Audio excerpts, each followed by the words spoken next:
In the name of almighty, the most merciful, the most beneficent. अस्सलाम वालेकुम dear students. हम लोग financial statements with adjustments का chapter पढ़ रहे हैं और अभी तक हमने 3 क्वेश्चन सॉल्व किए हैं जिसमें हमने जितनी एडजस्टमेंट्स पढ़ी थी उनको अप्लाई करने की कोशिश की।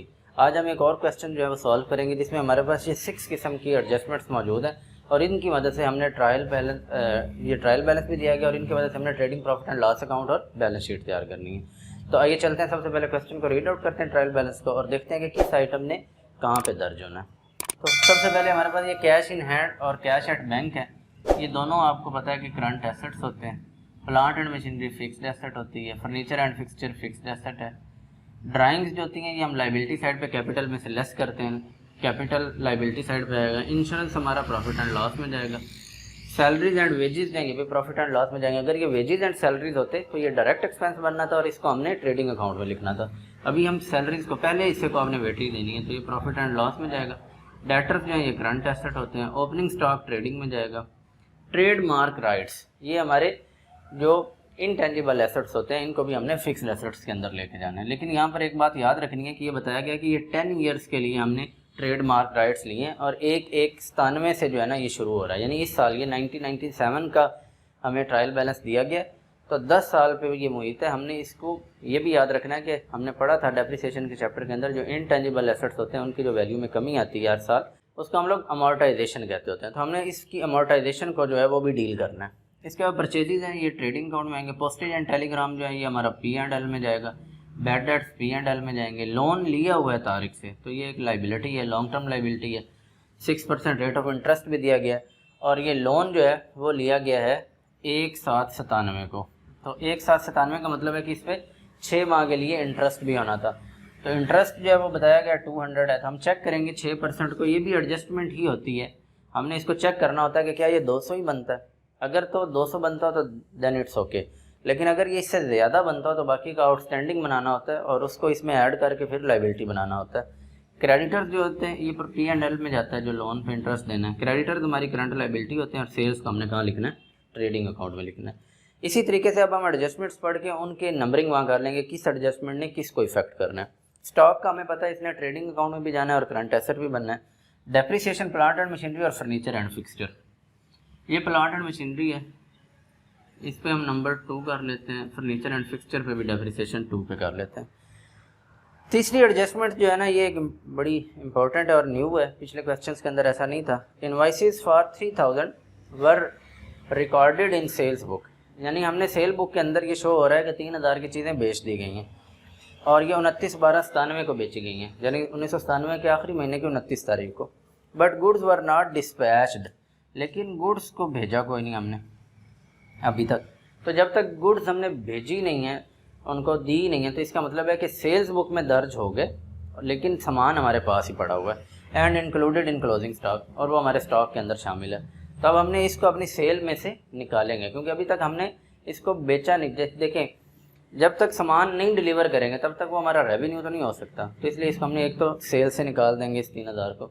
दूसरे नंबर पर इसको चूँकि सेल बुक का जिक्र आ गया, सेल बुक के अंदर हम नॉर्मली वो सेल्स लिखते होते हैं जो क्रेडिट सेल्स होती हैं। दूसरा ये इफेक्ट कहाँ होगा, ये डेटर्स में से भी बैलेंस शीट में जाके लेस हो जाएंगे। तो ये इनवाइस जो तीसरी नंबर पे एडजस्टमेंट है ये एक तो सेल्स को इफेक्ट करेगी और दूसरे नंबर पर ये डेटर्स को भी इफेक्ट करेगी।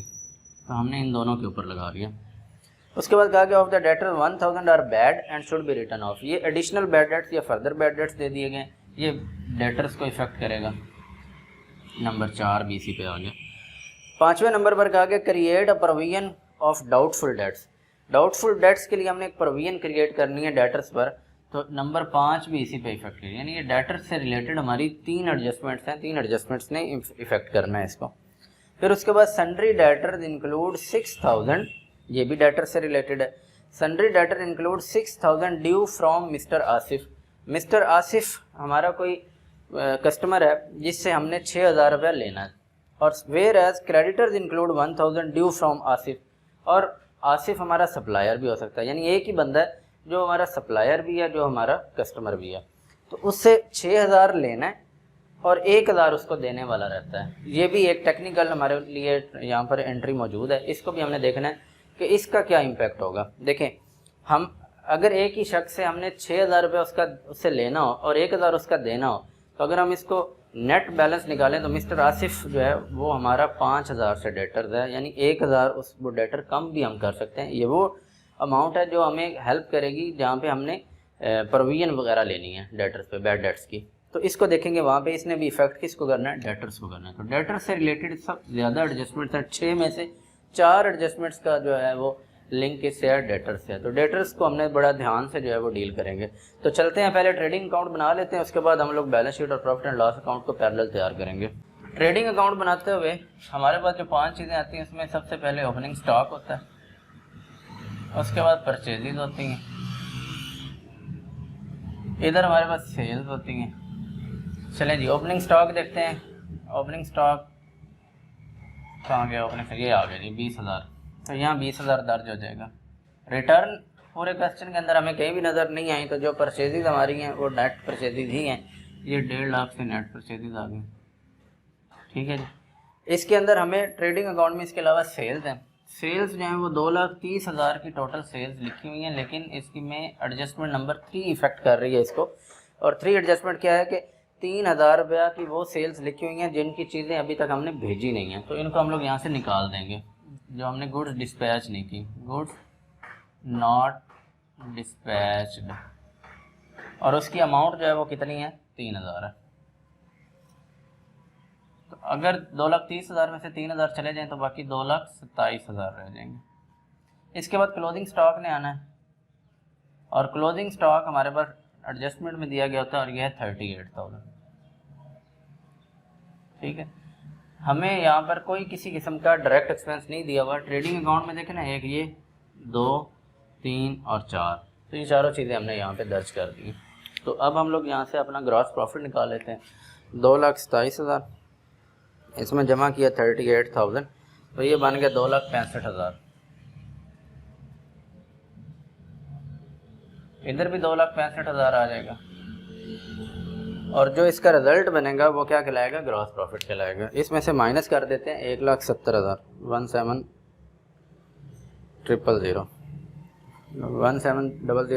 1,70,000 माइनस किए तो बाकी आ गए 95,000। ये हमारे लिए क्या बन गया है, ग्रॉस प्रॉफिट। कैरी डाउन, इसको हम यहाँ ले आएंगे, ग्रॉस प्रॉफिट ब्रॉट डाउन 95,000।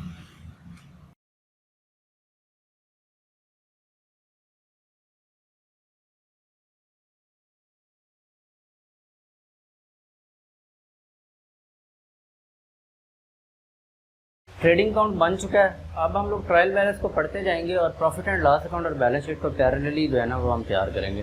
तो सबसे पहले हमारे पास कैश इन हैंड है। कैश इन हैंड हमारे पास यहाँ करंट एसेट में आ जाएगा, कैश इन हैंड, इसकी अमाउंट है 20,000। इसके बाद कैश एट बैंक है, ये भी करंट एसेट में आता है, तो कैश एट बैंक आ जाएगा 25,000।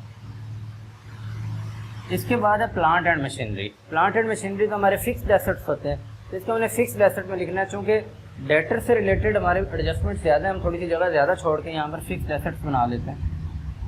तो इधर हमारे पास फिक्स्ड एसेट्स आ जाएंगे, तो इधर आ जाएगी प्लांट एंड मशीनरी।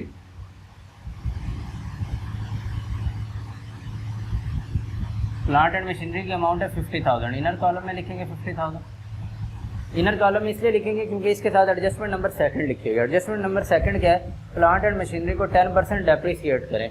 तो डेप्रीशिएट करना लेस करेंगे यहाँ से, डेप्रीशिएशन एट द रेट 10%।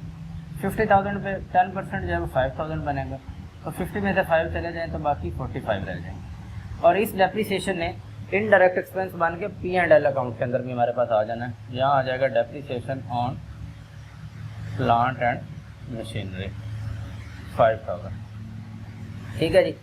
आगे आ जाता है furniture and fixture. Furniture and fixture भी हमारे फिक्स्ड एसेट्स होते हैं, तो फिक्स्ड एसेट में ले आएंगे यहाँ पे फर्नीचर एंड फिक्सचर, अमाउंट है 10,000। इसके ऊपर भी एडजस्टमेंट नंबर सेकंड लिखी हुई है, furniture and fixture should be depreciated at the rate of 5% per annum. तो हमने इस पर डेप्रीशिएशन 5% लेनी है, depreciation eight the rate of 5%। 10,000 का 10% लेते तो 1,000 बनना था, 5% फिर 500 बन जाएगा। तो 500 इसमें से लेस हुआ तो बाकी 9,500। और ये डेप्रिसिएशन इधर भी आ जाएगी, depreciation on furniture and fixture 500। इधर टिक लगाते जाए जो हो रहे हैं। कैश हो गया, कैश हो गया, प्लांट एंड मशीनरी, फर्नीचर। अब आ जाती है ड्राइंग्स। ड्राइंग्स जो होती हैं ये लाइबिलिटी साइड पर कैपिटल में से माइनस होती हैं, तो हम लोग लॉन्ग टर्म लाइबिलिटीज के अंदर यहाँ लिख लेते हैं सबसे पहले कैपिटल। इसमें ऐड हमने करना होता है नेट प्रॉफिट, और जो अमाउंट आती है उसमें से हमने लेस कर देनी होती हैं ड्राइंग्स। तो ड्राइंग्स हमें कितनी दी गई हैं 10,000, ये हमने यहाँ से लेस कर दी। ड्राइंग्स का भी हो गया। ड्राइंग्स के बाद कैपिटल है 90,000, तो ये कैपिटल हमने लिख लिया, यहाँ आ जाएगा 90,000। तो ड्राइंग्स भी होगी, कैपिटल भी हो गया। आगे है इंश्योरेंस। इंश्योरेंस इनडायरेक्ट एक्सपेंस होता है, P&L अकाउंट के अंदर आ जाएगा, यहाँ आ जाएगा इंश्योरेंस, और इंश्योरेंस की अमाउंट है 1000। उसके बाद है salaries and wages. Salaries and wages indirect expense है, इसे P&L के अंदर लिखेंगे। अगर ये होता वेजेस एंड सैलरीज तो हमने इसको ट्रेडिंग में लिखना था, फिर ये डायरेक्ट बन जाना था। क्यों? हमने पहले जो वर्ड होगा उसको वेजेज देनी है। अगर वेजेज एंड सैलरीज है तो डायरेक्ट एक्सपेंस है, अगर सैलरीज एंड वेजेज है तो इनडायरेक्ट एक्सपेंस है। तो यहाँ आ जाएगा सैलरीज एंड वेजेस, और अमाउंट है इसकी 25,000। ओके हो गया जी। इसके बाद आ गया डेटर्स। डेटर्स करंट एसेट होते हैं, तो यहाँ आ जाएंगे हमारे पास डेटर्स, और इसकी अमाउंट है 35,000। इनर कॉलम में लिख लिया है। इनर कॉलम में इसलिए लिख लिया है क्योंकि इसके अंदर हमारे पास एडजस्टमेंट नंबर 3 भी है, 4 भी है, 5 भी और 6 भी है। ये सारी एडजस्टमेंट्स इसके ऊपर लगनी है। अब 3, 4, 5, 6 हैं क्या? 3 के अंदर हमने देखा था कि 3,000 की वो इनवॉइसेस भी हमने शामिल कर ली, जो हमने सेल्स बुक में तो लिख ली, लेकिन उनकी गुड्स हमने डिस्पैच नहीं की थी।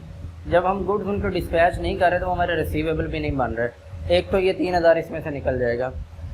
फिर उसके बाद ये डेटर्स हैं 1,000 के, ये बैड डेट हो चुके हैं, ये कन्फर्म हो चुका है कि 1,000 नहीं मिलना है, ये भी इसमें से माइनस हो जाएगा। इसके अलावा प्रोविजन हमने क्रिएट करनी है 5%।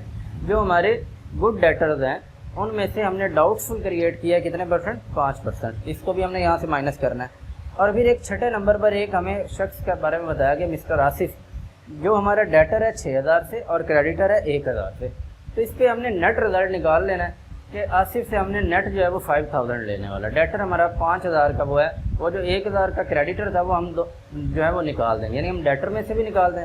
अब देखें, खुद सोचें, आसिफ से 6,000 लेना हो, 1,000 आसिफ को देना हो, तो आसिफ से कुल कितनी रकम हमने लेनी है? 5,000 लेनी है ना।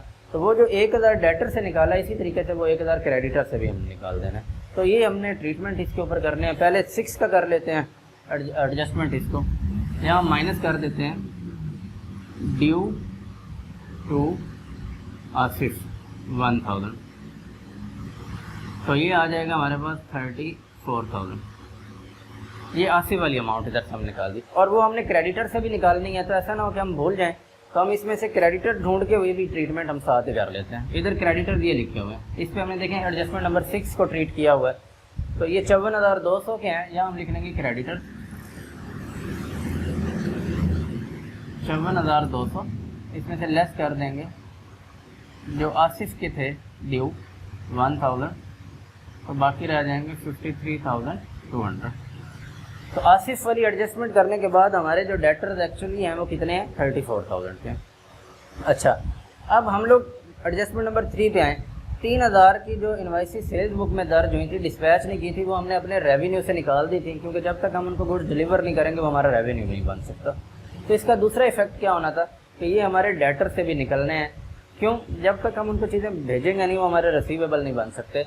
ये हमारी ट्रू पिक्चर साबित करने के लिए, ट्रू एंड फेयर व्यू देखने के लिए कि करंट एसेट हमने बनाना है। जब चीज़ हमारे पास पड़ी हुई है तो हम उसको करंट एसेट कैसे बना सकते हैं? वो स्टॉक में भी पड़ा हुआ है, स्टॉक ऑलरेडी हमारे पास करंट एसेट बन जाता है, क्लोजिंग स्टॉक ने इधर आ जाना है। तो डेटर्स में भी वही पड़ा रहा है, वो तो फिर डबल अमाउंट शामिल होगी ना, इसलिए उसको हमने डेटर से निकालना है, क्योंकि वो क्लोजिंग स्टॉक में ऑलरेडी इंक्लूडेड है। तो इसमें से हम लोग माइनस कर देंगे जो हमने गुड्स भेजी नहीं थी, गुड्स नॉट डिस्पैच्ड 3,000, तो बाकी हमारे पास रह गए 31,000।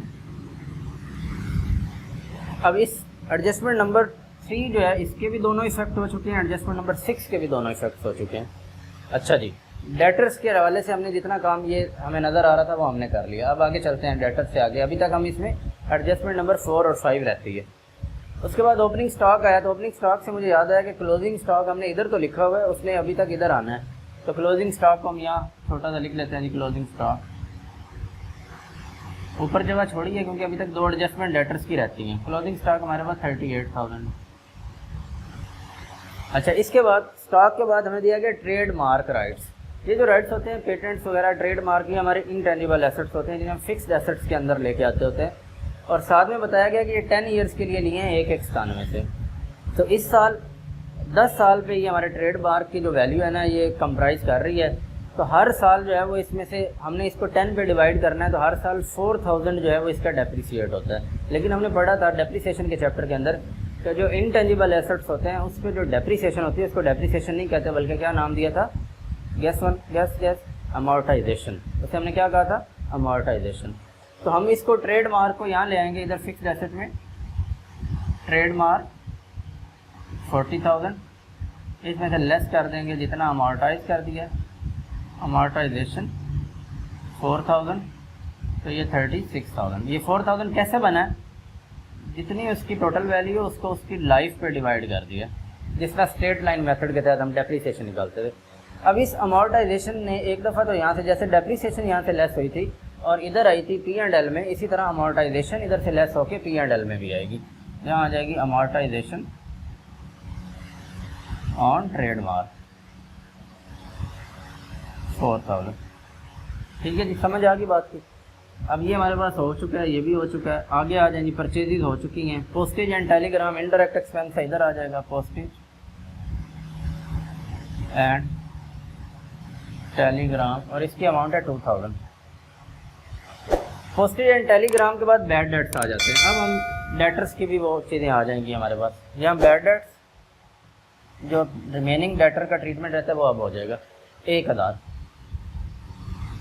अब हमने पढ़ा था कि हम लोग क्या करते हैं, अगर क्वेश्चन के अंदर bad debts, additional bad dates, new provision, old provision देखें, हम बानो फार्मूला लगाते थे कि बैड डेट्स में ऐड करते हैं एडिशनल बैड डेट्स, फिर उसमें ऐड करते हैं न्यू प्रोविजन और ओल्ड प्रोविजन लेस कर देते हैं। लकीली इस क्वेश्चन के अंदर ओल्ड प्रोविजन नहीं है तो लेस कुछ भी नहीं करेंगे, bad debts, additional bad dates और न्यू प्रोविजन को ऐड कर देंगे। तो बैड डेट्स हमने लिख ली हैं। Additional bad dates adjustment number 4 में गिवन है 1000। इसमें हम ऐड करेंगे एडिशनल बैड डेट्स, वो कितने हैं? 1000। फिर इसमें हम ऐड करेंगे न्यू प्रोविजन। अब न्यू प्रोविजन कैसे बनानी है, यहाँ पर स्टूडेंट थोड़ी सी गलती करेंगे आप लोग, ये थोड़ा सा समझने वाला पॉइंट है। अच्छा, इस एडिशनल बैड डेट्स को भी यहाँ से निकाल दें, माइनस कर दें एडिशनल, ताकि इसका ट्रीटमेंट हम भूल ना जाए। एडिशनल बैड डेट 1000, ठीक है, इसमें माइनस होना है 1000, तो इसलिए ब्रैकेट लगा दिया मैंने। अब स्टूडेंट क्या करेंगे कि इस 31,000 में से 1,000 निकाल के जो 30,000 बचेंगे उनको अपने गुड डेटर्स कंसीडर करते हुए वो उस पर 5% का न्यू प्रोविजन बना लेंगे। ऐसे नहीं करना। ऐसे क्यों नहीं करना? क्योंकि हमने जो गुड डिस्पैच नहीं की थी उनको हमने डेटर्स में से लेस किया हुआ है। तो अगर देखें, जब हमने उनको चीज़ें बेच दी, इनवाइसिस बन गई, मुआहदा हो गया, उनके साथ सेल्स तो हो चुकी हैं, वो डेटर्स तो हमारे लिए क्रिएट हो चुके हैं। सिर्फ क्या है कि हमने अपनी ट्रू पिक्चर जाहिर करने के लिए डेटर से इसलिए उसको निकाला था क्योंकि वो स्टॉक में शामिल है। एडजस्टमेंट के अंदर देखें, यहाँ लिखा हुआ है कि वो अमाउंट क्लोजिंग स्टॉक में शामिल है and included in closing stock. तो अगर हम इधर भी शामिल रहने देते, क्लोजिंग स्टॉक में भी शामिल रहता, तो वो 3000 से ओवर हमारे एसेट्स हो जाते। तो इसलिए उसको फॉर द टाइम बीइंग कि वो क्लोजिंग स्टॉक में चूँकि शामिल है, इसलिए उसको हमने वहाँ से निकाल दिया था। अब जब हमने अपनी प्रोविजन लेनी है तो वो लोग भी ऐसे हो सकते हैं कि वो कल को हमें पैसे ना दें, तो इसलिए हमने प्रोविजन निकालते हुए ये 3000 माइनस डेटर में से नहीं करना। डेटर में से हमने कितना हिस्सा माइनस करना है? एक्चुअली अब हमारे डेटर्स ये हैं, आसिफ को एडजस्ट करने के बाद जो है डेटर्स हमारे पास है क्वेश्चन में। फॉर एग्जांपल डेटर से 35,000, आसिफ के साथ जो एडजस्टमेंट हमारी हुई, जो उसका 1000 देना था वो हमने निकाल दिया, तो हमारे डेटर से 34,000 के। उसके बाद जो हमारे एडिशनल बैड डेट्स कन्फर्म्ड हो चुके हैं कि ये पैसे अब नहीं मिलने, वो हम सिर्फ निकालेंगे, तो बाकी 33,000 बचेंगे। जो हमारा इनवाइस वाले 3000 है वो हम डेटर्स में यहाँ पे प्रोविजन निकालते हुए हम शामिल रखेंगे। इस पे हम लोग क्या करेंगे, रेट लगाएंगे 5%। तो ये कितना आ जाएगा, 505315 और 16, ये 1650 हमारी न्यू प्रोविजन बन जाएगी। तो न्यू प्रोविजन यहाँ पे आ जाएगी 1650। तो 1 2 और 3 3650 बन जाएंगे, और ये 1650 यहाँ आके माइनस हो जाएंगे न्यू प्रोविजन डाउटफुल डेट्स की 1650। 31,000 में से 1,000 गया 30,000, 30,000 में से 1,650 चले जाएं तो बाकी रह जाएंगे 28,350 रुपये। ठीक है जी। अब हमारा डेटर से रिलेटेड सारी एडजस्टमेंट हो चुकी है, इसलिए हमने उसको आउटर कॉलम में ले आए हैं। आगे चलते हैं जी। बैड डेट्स हो चुके। लोन लिया हुआ तारीख से 6% है, लॉन्ग टर्म लाइबिलिटी हमने बनानी है, इधर आ जाएगा लोन फ्रॉम तारीख 15,000। अब आपको क्वेश्चन रीड करते हुए मैंने बताया था कि जो रेट दिया गया होता है इसके अंदर लोन वगैरह के साथ, ये बताते खुद एक एडजस्टमेंट होती है। 1,797 को हमने लोन लिया है तो 6 माह का इसको इंटरेस्ट देना था हमने तारीख को, और नीचे इंटरेस्ट लोन पे दिया गया 200। अगर तो वो 6 माह का इंटरेस्ट 200 ही बनता है फिर तो इसका कोई असर नहीं होगा, हम सिर्फ ये 200 अपने लिए P&L अकाउंट के अंदर इनडायरेक्ट एक्सपेंस लिख देंगे। लेकिन अगर ये 200 से ज़्यादा बनता है तो वो जो एक्स्ट्रा अमाउंट है इसका मतलब है वो पेएबल है, हमने सिर्फ 200 पे किया हुआ है। तो वो पेएबल जो एक्सपेंस होता है उसका आपको पता है एडजस्टमेंट क्या होती है। एक तो हम कंसर्न्ड एक्सपेंस में ऐड करते हैं और दूसरे नंबर पर वो हमारा लाइबिलिटी में शामिल हो जाता है। तो अब हम ले के आते हैं, इसका चेक करते हैं कि इस पर इंटरेस्ट कितना बनता है। देखते हैं इंटरेस्ट कितना बनता है इस पर। लोन हमने कितना ले रखा है, 15,000। रेट ऑफ इंटरेस्ट कितना है, 6%। कितने मंथ्स के लिए, 6 मंथ्स के लिए 450 बन गया, 450 रुपये इंटरेस्ट बनता है। इंटरेस्ट लोन पे दे कितना दिया, 200 दे दिए। 450 देना था, 200 दिया, तो इसका मतलब है अभी तक 250 रुपया हमने उसका इंटरेस्ट की सूरत में देना है। तो इसलिए हम यहाँ जब लिखेंगे तो ऐसे लिखेंगे इंटरेस्ट ऑन लोन, जितना पे कर दिया वो इधर, प्लस आउटस्टैंडिंग इंटरेस्ट। टोटल 450 है, 200 दे दिया तो आउटस्टैंडिंग कितना हुआ, 250। ये जो आउटस्टैंडिंग इंटरेस्ट है इसमें इस लोन में ऐड भी हो जाना, आउटस्टैंडिंग इंटरेस्ट 250। तो ये बन जाएगा अब लोन 15,250। 15,000 हमने उससे कर्ज लिया हुआ है और 250 उसको उस पर इंटरेस्ट देना है। लोन हो गया, इंटरेस्ट हो गया, क्रेडिटर हो गया, सेल्स हो चुके हैं, ओके हो गया। अब हमने क्या करना है, हमने एडजस्टमेंट पे एक नज़र देख लेना है कि क्या किसी एडजस्टमेंट का कोई एक इफेक्ट रहता तो नहीं दर्ज होने वाला। स्टॉक ट्रेडिंग में आ गया, करंट एसेट में आ गया। डेप्रिसिएशन एसेट में से लेस होगी, P&L में आ गई। इनवाइसेस सेल में से लेस होगी, डेटर्स में से लेस होगी। उसके बाद additional bad dates, bad debts में जमा हो गए, डेटर में से लेस हो गया। और उसके बाद न्यू प्रोविजन, बैड डेट्स में जमा होगी, डेटर में से लेस होगी। उसके बाद जो आसिफ की एडजस्टमेंट हुई थी, डेटर में से 1,000 रुपये माइनस हो गया, क्रेडिटर में से भी 1,000 रुपये माइनस हो गया। तो इस तरीके से हमने देखा कि हमारी हर एडजस्टमेंट के 2 इफेक्ट्स जो हैं वो हो चुके हैं। अब हमने नेट प्रॉफिट निकालना है और फिर बैलेंस शीट को हम लोग टोटल टैली कर लेंगे। तो नेट प्रॉफिट हम निकालते हैं 95,000।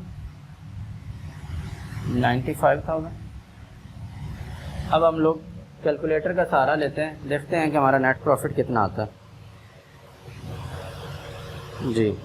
95,000 माइनस 5,500, 6,500 माइनस 25 और 29, 31,000 माइनस 3650 एंड माइनस 450। तो ये आता है हमारे पास 53,400। नेट प्रॉफिट हमारे पास आ गया 53,400। अब इस नेट प्रॉफिट ने क्या होना है, यहाँ आ जाना है, कैपिटल में जमा हो जाना है। तो इधर आ जाएगा 53,400, 400 3 और 9 और 5 14। अब 143 में से 10 चला जाएगा तो पीछे रह जाएगा 133,400। अब हमारी बैलेंस शीट जो है वो टैली होने के लिए रेडी है। तो पहले हम लोग क्या करते हैं, इसी को कर लेते हैं, लाइबिलिटी साइड को कर लेते हैं। 133,400, इसमें प्लस किए 15,250, इसमें प्लस किए 53,200, तो ये हमारे पास बन गया 2,01,850 रुपये। 2,01,850 रुपये। अब आ जाते हैं एसेट्स वाली साइड पे। 20 और 25 बन गया 45,000, इसमें ऐड हो गया 28,350, इसमें ऐड हो गया 38,000, इसमें ऐड हो जाएंगे 45,000, फिर ऐड हो जाएंगे 9,500 और फिर ऐड हो जाएंगे 36,000।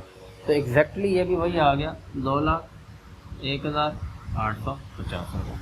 तो इस तरीके से हमने आज का क्वेश्चन ये सीखा। इसमें क्या चीज़ क्रिटिकल थी आज या टेक्निकल थी, वो दो चीज़ें थी, एक ये इनवाइसिस और एक ये आसिफ की एडजस्टमेंट।